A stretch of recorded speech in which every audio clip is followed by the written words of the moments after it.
எங்கள் வீட்டுக்காரு உன்னால் செத்துட்டாரு, நீ எப்படி என் வீட்டுக்காரு கூட உங்கள் வீட்டுக்காரு கூட வாய்வை நான் பார்க்குறேன்னுச்சான். நீ போயிட்டேச்சியா, போயிட்டு வந்துட்டியே, வாயை விட்டுவேன் நான் உன்னை. போயிட்டேச்சு, அப்போ நான் என்னை அச்சயம் பண்ணிட்டேன், என்னை உயமத்திய நீ எப்படி வாயை பார்க்கலாம்? நான் உன்னை வாயை விட்டுவேனா? அதுதான் மேடம் 3 மாதம் கருவில் இருந்தால அதோட டிங்கு ஜுரத்தில் எங்கள் வீட்டிலேயே இருந்துட்டா.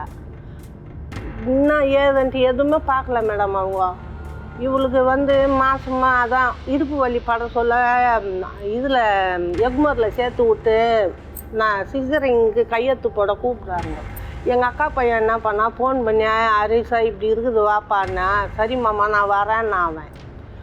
அத்தனை டைம் அவங்கம்மா ஃபோன் வாங்கிக்கின்னு எதுக்கு வரணும், நாங்கள்லாம் வர முடியாது, நீங்கள் எப்படியெல்லாம் பண்ணீங்க அப்படி இப்படின்ட்டு பேசியிருக்குது. அதுக்கு அவன் சொன்னான், அதெல்லாம் பேசுகிற நேரம் இப்போ கிடையாது, நீங்கள் கையெழுத்து போட்டு அப்புறமா எங்கள் தங்கச்சியை வச்சு நான் பேசுகிறேன், யாருக்கு தப்பாக இருந்தால் அவங்கள நான் இது பண்ணுறேன்ட்டு அவன் கேட்டுக்கிறான்.